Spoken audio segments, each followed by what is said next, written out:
Bueno, queridos oyentes, videovidentes, hemos llegado a la última clase. Claro que eso no termina nunca, no solamente porque el futuro está llegando cada día y teóricamente yo puedo agregar el capítulo 41, el 42 y el 43 y así sucesivamente. Puede ser que lo voy a hacer dentro de un año, un mes, depende de preguntas que voy a tener, eh, cosas que van a pasar en la realidad, quién sabe lo que va a pasar en el futuro. En el mejor caso, los historiadores saben algo del pasado, pueden decir algo sobre el presente que tiene que ver con el pasado, con su entendimiento del pasado, pero el futuro no es posible de prevenir. Se puede especular, por supuesto, y cosa que voy a hacer, pero enseguida, pero solamente para terminar el argumento, o sea, no solamente que puedo agregar cosas que van a pasar en el futuro, dentro de un mes o un año o menos, o bueno, cuando pase algo, sino también viendo los previos 39 capítulos, hay por lo menos 100 temas que o me olvidé o no pudo desarrollar, no quería tocar temas muy interesantes, como por ejemplo la relación entre el caso Dreyfus y el sionismo de Herzl.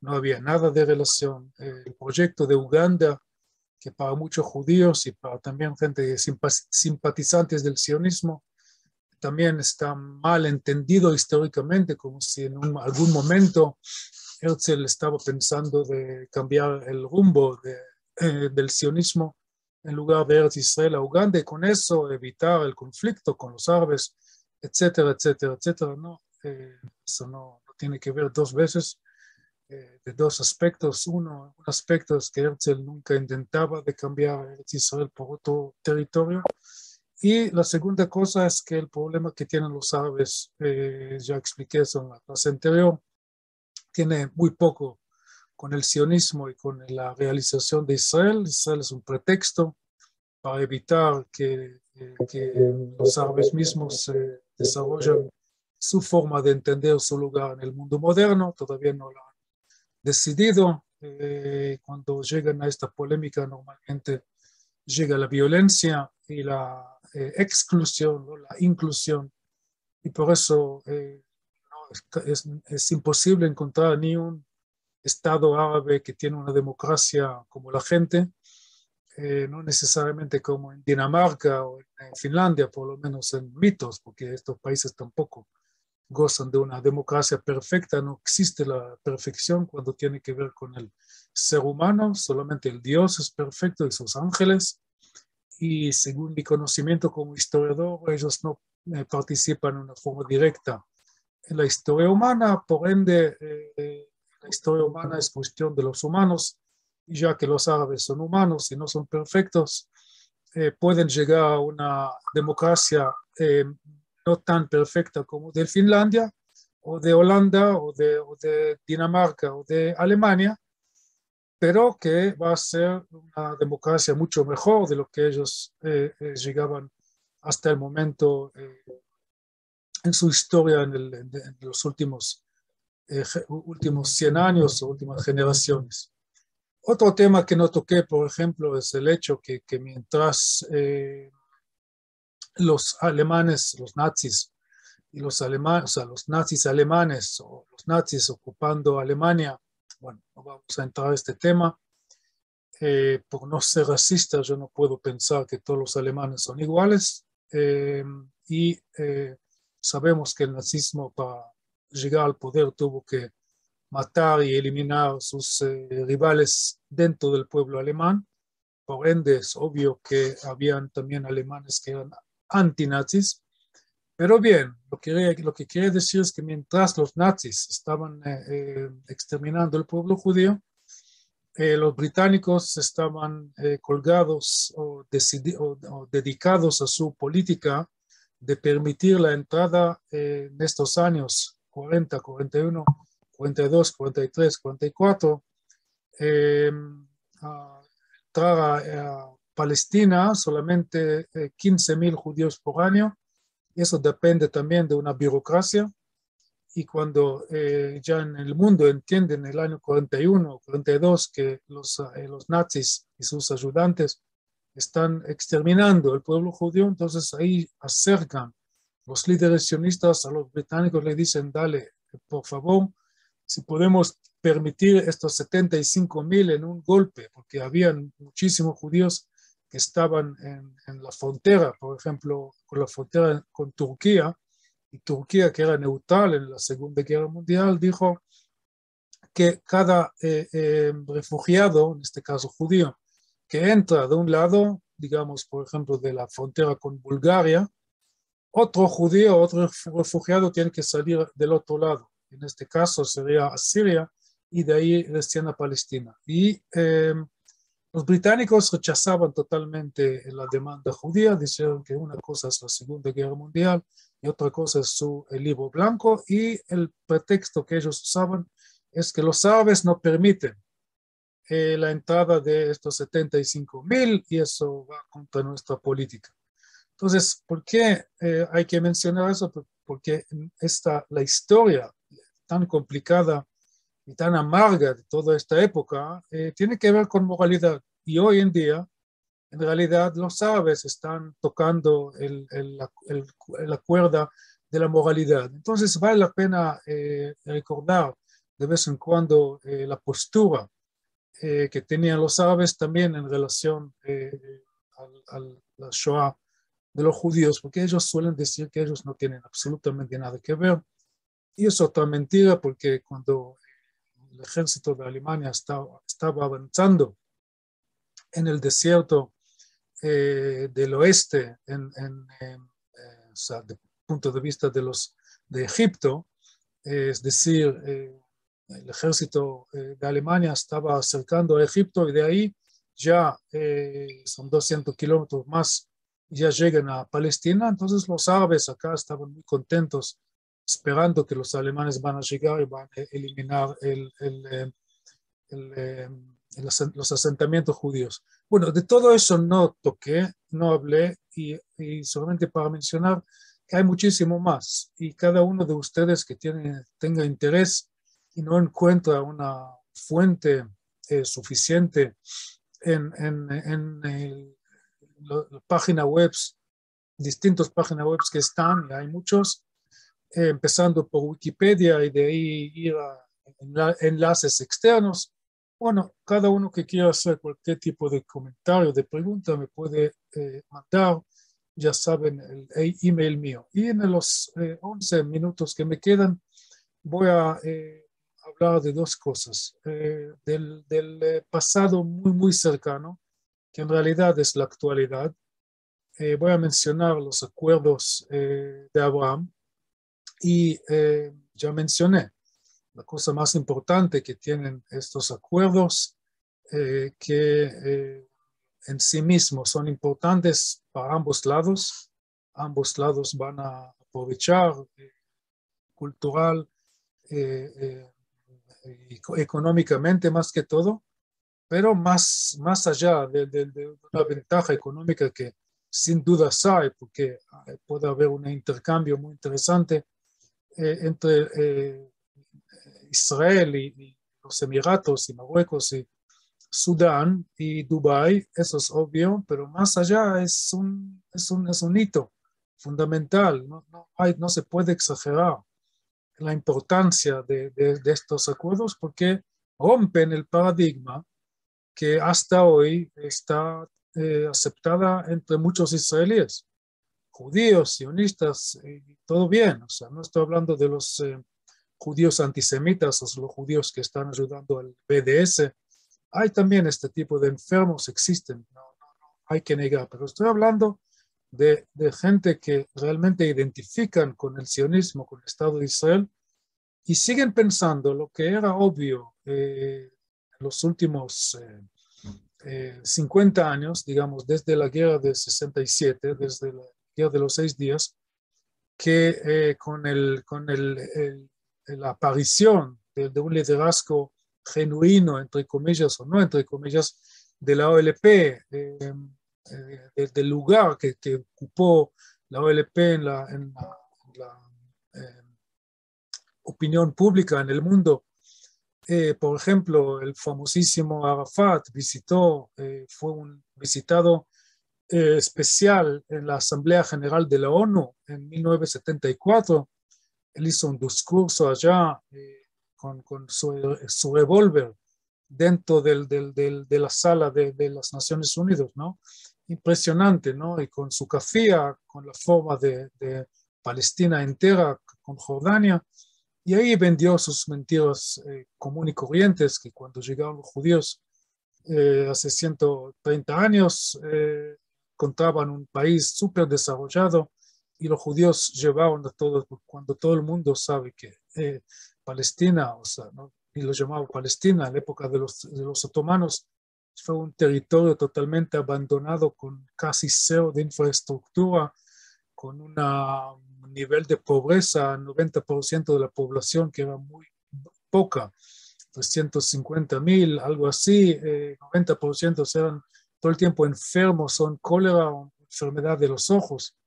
Y bueno, la expectativa de vida de 25, 30 años y la tasa de muerte, de bebés muertes en el parto era uno de los más altos del mundo. Y dentro de 30, 40 años todo eso cambió, gracias a quién, gracias al sionismo y al mandato británico. Pero Arafat o sea, no le interesaba tanto la verdad.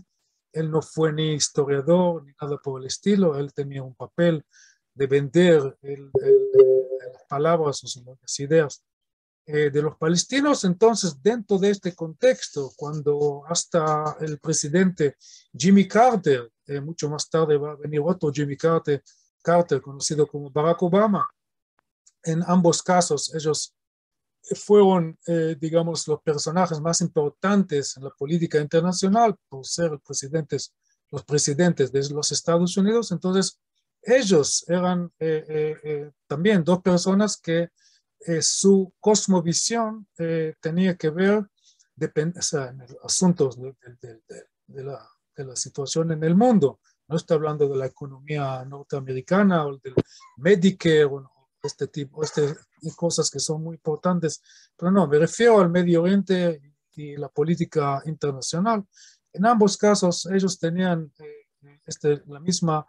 el mismo paradigma que en el corazón de todos los conflictos en el mundo está el conflicto del Medio Oriente, en el corazón del conflicto del Medio Oriente está el conflicto judío-palestino y en el corazón de este conflicto están los asentamientos de los judíos en un momento que Israel va a volver a la línea de 4 de junio de 1967. De ahí en adelante ya va a haber paz con toda la región y que eso es la barrera. Y si Israel realmente quiere tener la paz con todo el mundo árabe, tiene que tomar decisiones. Es una forma de decir, tiene que salir de todo Cisjordania, no importa sus necesidades de seguridad, no importa el hecho que la OLP ya formuló su propaganda, su plataforma, perdón, en 1964, mucho antes que Israel ocupó Cisjordania, sin tomar en cuenta que la mayoría de los educadores palestinos siguen hablando contra el sionismo sin fechas. O sea, hablan del sionismo cuando empieza. Para ellos sería la fecha más importante, una fecha muy especial, y con razón es la Declaración Balfour, 1917, cuando habían menos de 100,000 judíos en Palestina. Entonces, ¿de qué estamos hablando? Bueno, llegaron los acuerdos de Abraham y mostraban que nada que ver. O sea, llega un momento donde por lo menos líderes de 4 países árabes, que si bien nunca tuvieron guerra directa con Israel y por eso los ultra sofisticados dicen, pero ¿qué tipo de paz es? Paz se firma solamente entre países que tenían guerra. No, paz se firma, bueno, por un lado no hay que firmar paz.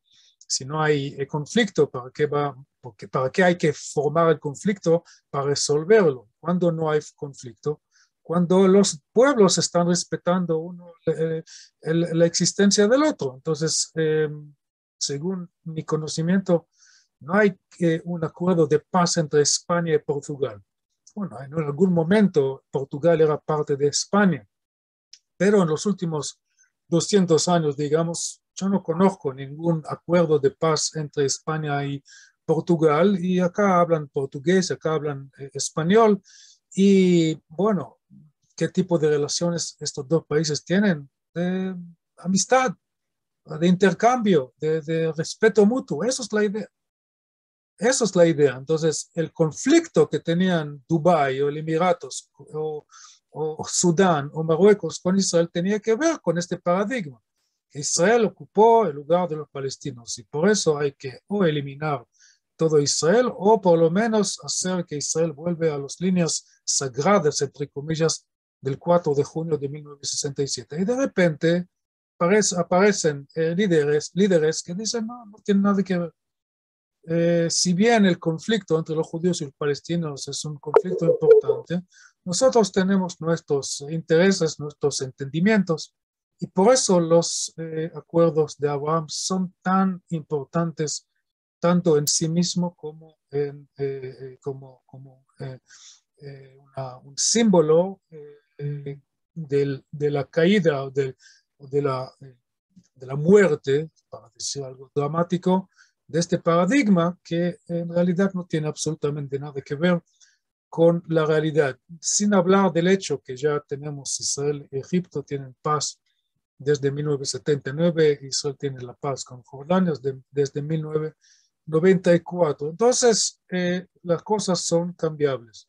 Bueno, entonces, el otro tema que quería mencionar para completar, ya que me quedan 3 minutos, lo voy a dedicar al futuro, un entendimiento mío del futuro. Yo no veo los próximos años, hasta decir más de años, sino de generación.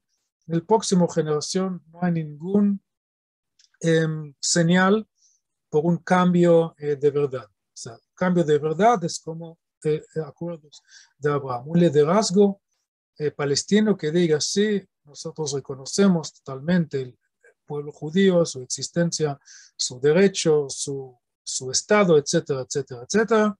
Y con eso ya se puede armar un acuerdo y de ahí dibujar de nuevo la frontera, eso va a ser la cosa más simple, siempre y cuando hay la buena voluntad de hacerlo. Entonces, para no terminar de una forma totalmente pesimista, hay que mencionar un político árabe israelí conocido como, su nombre es Mansour Abbas, que hoy es parte, o sea, su partido, que es un partido árabe que tiene ideología musulmán.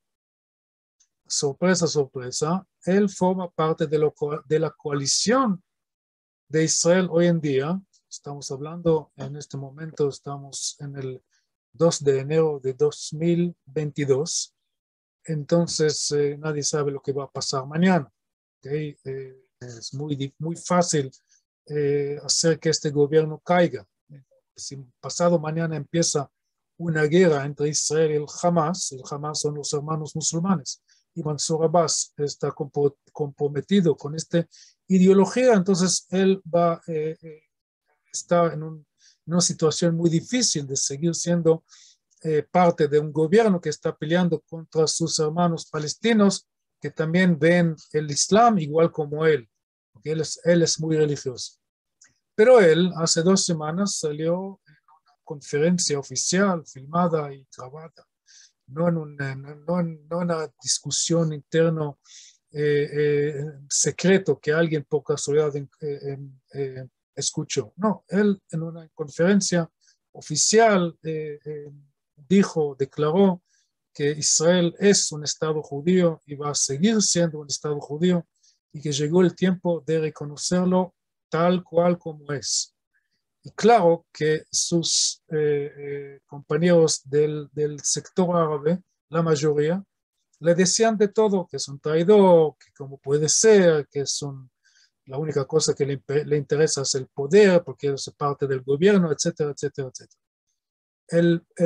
La explicación más simple, que él, ya que tiene casi 70 años y ya está podrido, como muchísimos, de estar en la misma, en un conflicto que en realidad no tiene ninguna justificación, sino que es un resultado de una mala voluntad de un pueblo, o más bien los líderes de un pueblo, el pueblo palestino, reconocer el derecho de los judíos de existir y de tener un Estado judío, por lo menos en una parte, en lo que ellos consideran Palestina. Y de repente hay un líder que dice, bueno, basta con eso. ¿Cómo va a seguir eso? ¿Hasta dónde? Si él va a tener más fuerza o menos fuerza en las próximas elecciones que van a ser Israel, no antes de, si todo pasa bien, 2025, 2024, algo así. Entonces, quién sabe. Bueno, gracias por escuchar. Fue un placer para mí grabar estos 40 capítulos. Espero que le han servido a tu disposición cuando quieren por email. Gracias por escuchar. Hasta la próxima. Toda Am Israel Chai.